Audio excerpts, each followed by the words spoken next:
সাবজেক্টের পরে বসেছে তাহলে এটা মেইন ক্রিয়া, আর এটা সাবজেক্টের পূর্বে বসেছে এটা অক্সিলারি ক্রিয়া। So hi guys, welcome. So I hope you are all fine. So আজকে আমরা শিখবো যে ডু ডাজ ডিড দিয়ে ইন্ট্রোগেটিভ বাক্য গঠন করা। সো আজকে প্রথমে ডু ডাজ শিখবো, তারপরে নেক্সট ভিডিওতে আমরা ডিড এর ব্যবহার শিখবো ইন্ট্রোগেটিভ বাক্য গঠন করতে। সো দেখো যে ডু এবং ডাজ, তারপরে সাবজেক্ট, তারপরে ভার্ব, তারপরে অবজেক্ট কিংবা আদার্স, তারপরে বাক্যের শেষে জিজ্ঞাসা চিহ্ন, কারণ হচ্ছে এটা ইন্ট্রোগেটিভ সেন্টেন্স।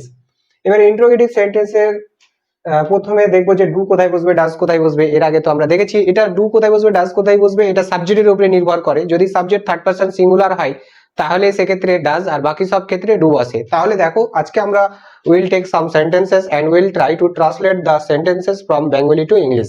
কিছু বাক্য নিব, সেই বাক্যগুলিকে বাংলা থেকে ইংরেজিতে অনুবাদ করতে চেষ্টা করব। তাহলে দেখো এখানে প্রথমে 4টি সেন্টেন্স নিয়েছি, মোর সেন্টেন্সেস উইল টেক, আরো সেন্টেন্স নেব, আরো বাক্য নেব। ওকে, তাহলে দেখো যে তুমি কি প্রতিদিন স্কুলে যাও, তুমি কি প্রতিদিন স্কুলে যাও। দেখো যে present indefinite sentence, present indefinite sentence মানে হচ্ছে কি বর্তমান কালে যে প্রেজেন্ট ইনডিফিনিটের বাক্যগুলি আছে সেই বাক্যগুলোকে ইন্ট্রোগেটিভ করতে আমরা কি ইউজ করি, ডু এবং ডাজ ইউজ করি ইন্ট্রোগেটিভ বাক্য গঠন করতে। তাই এগুলো দেখো, এগুলি হচ্ছে প্রেজেন্ট ইনডিফিনিট সেন্টেন্স। এই বাক্যগুলোকে ইন্ট্রোগেটিভ গঠন আছে, দেখো যে এই যে দেখো ইন্ট্রোগেটিভ চিহ্ন, ইন্ট্রোগেটিভ চিহ্ন, এগুলি হচ্ছে প্রেজেন্ট ইনডিফিনিট সেন্টেন্সের ইন্ট্রোগেটিভ বাক্য। তাহলে এই স্ট্রাকচারটা দিয়ে আমাদেরকে এই বাক্যগুলিকে অনুবাদ করতে হবে। তাহলে দেখো এখানে দেখো প্রথম বাক্যটি, তুমি কি প্রতিদিন স্কুলে যাও, তুমি কি প্রতিদিন স্কুলে যাও, এখানে সাবজেক্ট কে তুমি, তুমি কি প্রতিদিন স্কুলে যাও।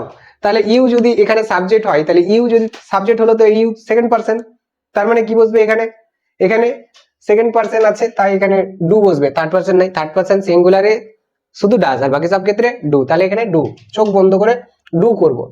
তাহলে ডু, তারপরে সাবজেক্ট বসবে, দেখো ডু বসলো, তারপরে সাবজেক্ট। এবার হচ্ছে ভার্ব, এখানে ভার্ব হচ্ছে কি যাওয়া, এই বাক্যে ভার্ব কি যাওয়া, যাওয়া হচ্ছে ভার্ব, তাহলে যাওয়ার ইংলিশ কি গো। তাহলে কি হলো ডু ইউ গো, আপনি কি যান বা আপনি কি যাও বা তুমি কি যাও, কি কোথায়, এখানে কোনো দিকে ডাইরেকশন বোঝাতে টু বসে, to preposition, to school, SCHOOL। তাহলে দেখো এবং বাক্যের শেষে জিজ্ঞাসা মার্কটা বসবে। তাহলে do you go to school, এবং কি আরেকটি শব্দ আছে প্রতিদিন, তাহলে প্রতিদিন ডেইলি, ডেইলি কিবা এভরিডে, EVERYDAY,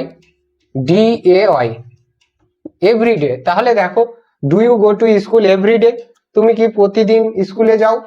ওকে, তারপরেরটা দেখো, তুমি কি সময় মতো ঘুমাও, তুমি কি সময় মতো ঘুমাও কিংবা তোমরা কি সময় মতো ঘুমাও। তাহলে দেখো এই বাক্যে আবার ডু বসবে, কারণ হচ্ছে ইউ হচ্ছে সাবজেক্ট, ইউ সাবজেক্ট প্লুরাল, তাহলে ডু ইউ হয়ে গেল। এবার হচ্ছে ভার্ব বসবে, এই বাক্যে ভার্ব হচ্ছে কি ঘুমানো, যার ইংলিশ হচ্ছে স্লিপ, SLEEP, SLEEP, স্লিপ মানে হচ্ছে ঘুমানো, SLEEP, স্লিপ ঘুমানো। তাহলে ডু ইউ স্লিপ, আপনি কি ঘুমান কিংবা তুমি কি ঘুমাও সময় মতো, ইন টাইম আর ওয়ান টাইম, সঠিক সময়ে যদি বলি তাহলে এখানে বলেছে সময় মতো, সময় মতো মানে হচ্ছে সময়ের মধ্যে, তাহলে ওয়ান টাইম বসবে এখানে, ওয়ান টাইম। ইন টাইম আর ওয়ান টাইমের মধ্যে পার্থক্য আছে।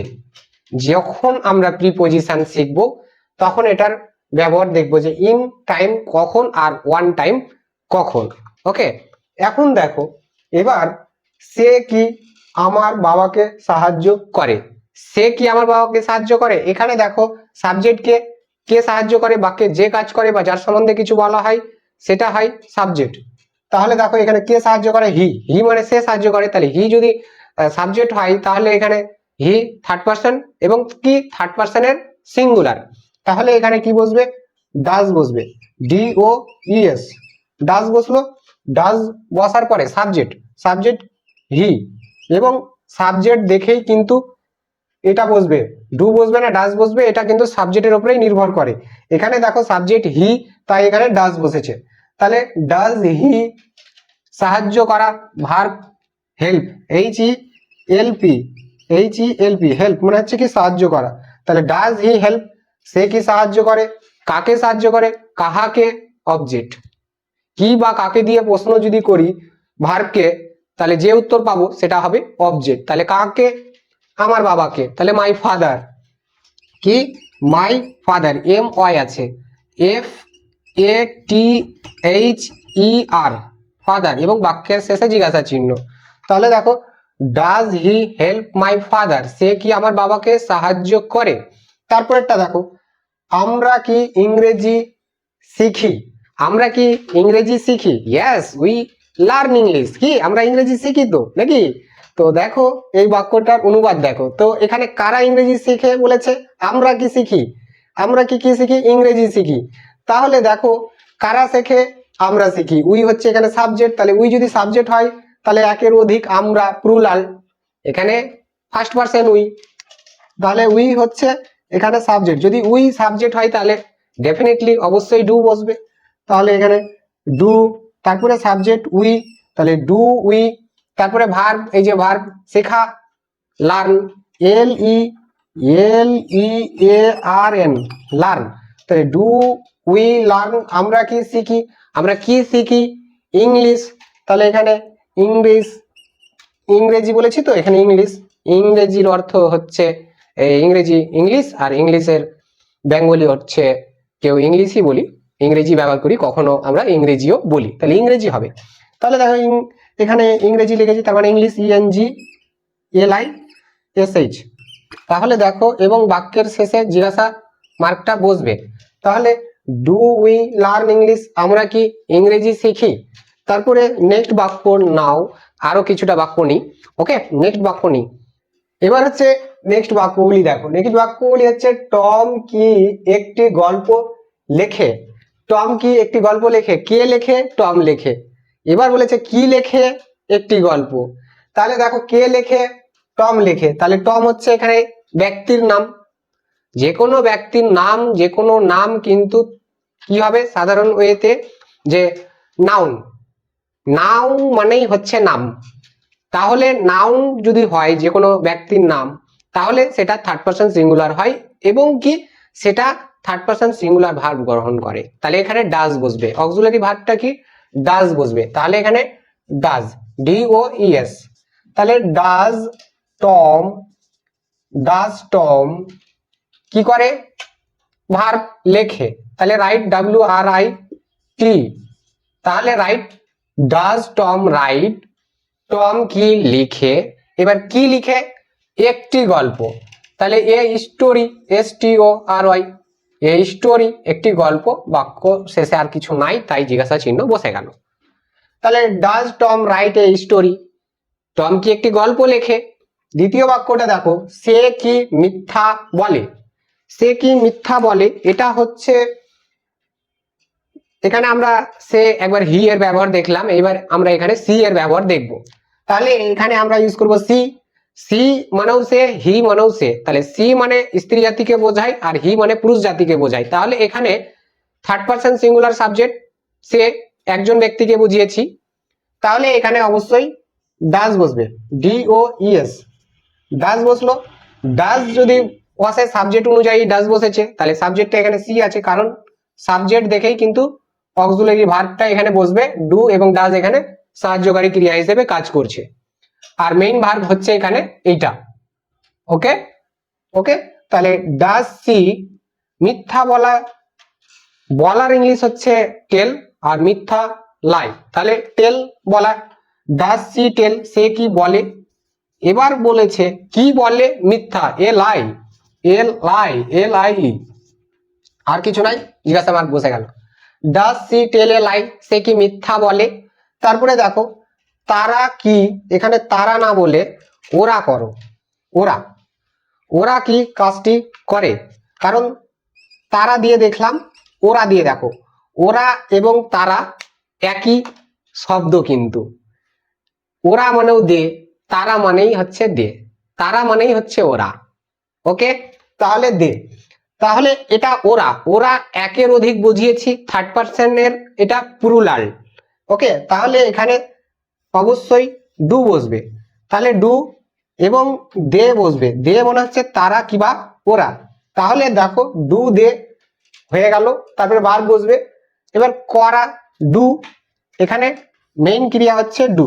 তাহলে ডু দে ডু, ওরা কি করে, একটা ডু মেইন ক্রিয়া, ভার্বের দেখো এখানে ভার্ব সাবজেক্টের পরে বসেছে, তাহলে এটা মেইন ক্রিয়া, আর এটা সাবজেক্টের পূর্বে বসেছে, এটা অক্সিলারি ক্রিয়া, তাহলে এটা অক্সিলারি আর এটা মেইন ভার্ব। ওকে, তাহলে ডু দে ডু, ওরা কি করে। এবার বলো ভার্বকে, কি করে, কাজটি করে। তাহলে এখানে কাজটি হচ্ছে অবজেক্ট হিসেবে কাজ করেছে। তাহলে দেখো do they do the work, তারা কি বা ওরা কি কাজটি করে। ওকে, কিছু নাই, জিজ্ঞাসা মার্ক বসে গেল।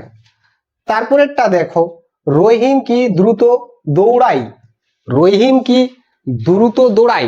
তাহলে দেখো এই বাক্যটাতে সাবজেক্ট কে, কে দৌড়ায়, রহিম দৌড়াই, কে দৌড়াই, রহিম দৌড়াই, দৌড়ানোর কাজ কে করছে, রহিম। তাহলে এখানে রহিম সাবজেক্ট, রহিম যদি সাবজেক্ট হয় তাহলে রহিম কি ব্যক্তির নাম, ব্যক্তির নাম নাউন, তাহলে এখানে কি বসবে, ডাজ বসবে। ওকে, যে কোনো নাম ব্যক্তির নাম ডাজ বসে, থার্ড পারসন সিঙ্গুলার হয়। এখানে ডু এবং ডাজ ইউজ করতে অলওয়েজ কোনো ব্যক্তির নাম নাউনের ক্ষেত্রে ডাজ নেবে। ওকে, তাহলে দেখো রহিম হচ্ছে এখানে ব্যক্তির নাম, তাই এখানে ডাজ অক্সিলারি ভার্বটা ব্যবহার হবে। তাহলে ডাজ বসলো, তারপরে এখানে সাবজেক্টটা হচ্ছে রহিম, তাহলে রহিম বসলো, রহিম।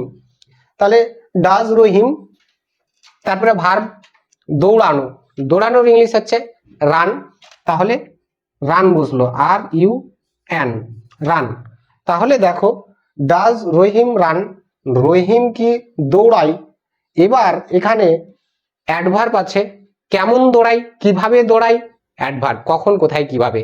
তাহলে কিভাবে দৌড়াই, দ্রুত দৌড়াই, এটা হচ্ছে অ্যাডভার্ব। তাহলে ফাস্ট, দ্রুত, F A S T, fast, দ্রুত দৌড়াই। এবার দেখো এখানে আর কিছু নেই, আর কিছু আছে এই বাক্যে, আর কোনো শব্দ বাকি নেই, বাক্য শেষ, বসে গেল। কি বসলো, জিজ্ঞাসা মার্কটা। তাহলে দেখো ডাজ রহিম রান ফাস্ট, রহিম কি দ্রুত দৌড়ায়, ডাজ রহিম রান, রহিম কি দৌড়ায় ফাস্ট দ্রুত।